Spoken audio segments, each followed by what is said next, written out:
各位好，我係堂主 Raymond。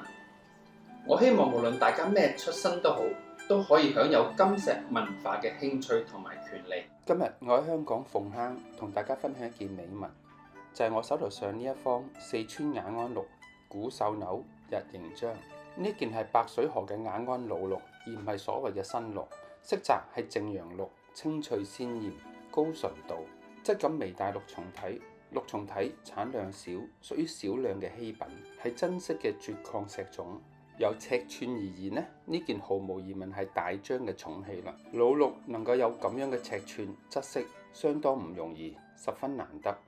市場店家買一件少一件，唔容易流通嘅藏品啦。全器原品冇裂，溫潤細膩，超純嘅品質，品相完整，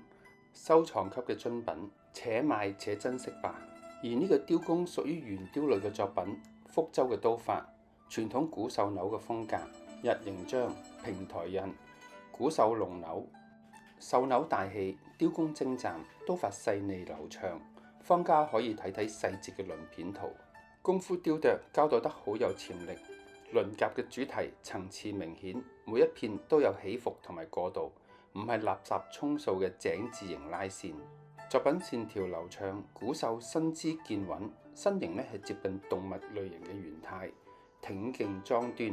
形態飽滿威武，雕刻出嚟嘅神態好到位，水平高，清澈形象，機體脈絡分明，屬於精氣神皆軀嘅柳章，似有靈性咁樣，好可愛，係一方方寸藏乾坤，掌中見天地嘅對品。